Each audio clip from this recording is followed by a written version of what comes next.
রাজনীতির বিষয়টা এরকম যে এই রুলগুলো মেনে চলে না সবাই, আর আন্তর্জাতিক বিষয় যখন আসে তখন তো ওখানে জোর যার মুল্লুক তারের মতো। এটাই বাস্তব। আবারও ২৬ সালে যখন ফারাক্কা নিয়ে আলোচনা আসবে, কথা হবে, তখন আমরা কি করব? আমরা পুরা বেসিনের উপরে শেয়ার কোনোদিনও দাবি করিনি, মানে দাবি করতে পারি নাই, আমরা তো চুক্তি সই করিনি। যেরকম করে হাসরাত কাইম বললেন ভাটির দেশগুলো তাদের অধিকারের জন্য কথা বলবার কথা ছিল, সেই কথা আমাদের সরকার কখনো বলেনি। ফলে দাঁড়িয়েছে এই পানির উপরে আমাদের অধিকার আছে এটা বলাই প্রায় ছেড়ে দিয়েছি। এরকম একটা সরকার ক্ষমতায় আছে যারা সরকারে থাকার জন্য যাচ্ছে তাই করবে, এবং এটাও আমরা সবাই বুঝি যতদিন পর্যন্ত তারা ক্ষমতায় আছে তারা এর বাইরে কিছু করবে না। মানে একেবারে প্রকাশ্যে ঘোষণা করা হচ্ছে ভারত আমাদের পক্ষে আছে তাই ক্ষমতায় আছি, ভারত পক্ষে আছে তাই আমেরিকার মতো শক্তিকে আমরা নিউট্রালাইজ করে ফেলেছি, সেই জন্যই আমরা নির্বাচন করতে পারছি।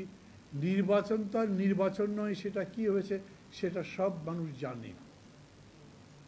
এখন এই সব কিছু মিলে ঐক্যবদ্ধভাবে সেই রকম একটা প্রতিরোধ আমাদের পক্ষে গড়ে তোলা সম্ভব?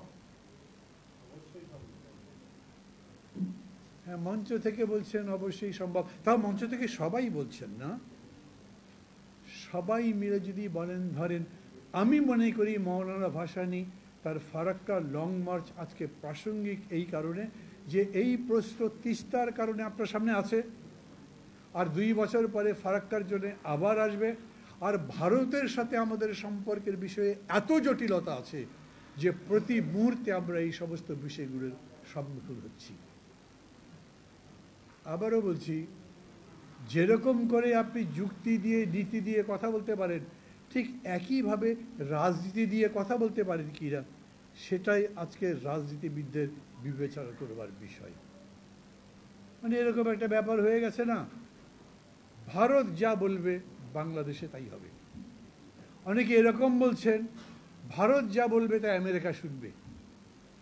আর ভারতে এখানে একজন রাষ্ট্রদূত ছিলেন, তিনি তো বলেছি, আমরা যখন আমাদের পজিশন বলেছি, আমাদের অবস্থান বলেছি, তখন পিটার হাসের মতো আমেরিকান রাষ্ট্রদূত আত্মগোপন করেছেন।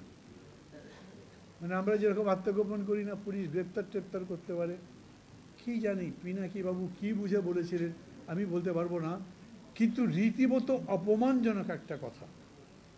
তারপরেও আমি আজকে দেখলাম গতকালকে ডোনাল্ড রু এসছেন, তার সাক্ষাৎকার নিয়েছে প্রথম আলো, এবং হয়তো আপনারা পড়ে দেখেছেন। গণতন্ত্র মানবাধিকারের প্রশ্ন আমাদের এই যে অবস্থান সেটা আছে, আমরা আপোষ করছি না, কিন্তু আপোষ তো হয়ে গেল। এরকম নির্বাচনের নামে একটা 420 তো হয়ে গেল, দাঁড়ালো না তো। আমরাও যখন দাঁড়াবো আমাদের নদীর পানির জন্যে, আমাদের সীমান্তে কেন মানুষ হত্যা করা হচ্ছে তার বিরুদ্ধে, আমরা যখন দাঁড়াবো আমাদের এত বড় ট্রেড ডেফিসিট কেন, আমরা যখন বলবো আমাদের ট্রানজিটের ন্যায্য মূল্যায়ন হোক এবং আমরা আমাদের ট্রানজিটের যা পাওনা সেটা যাতে পেতে পারি, তখন খেয়াল করবেন প্রশ্নটা রাজনীতির ভাবেই আসবে। এই সরকার যতদিন আছে ততদিন এটা হবে না।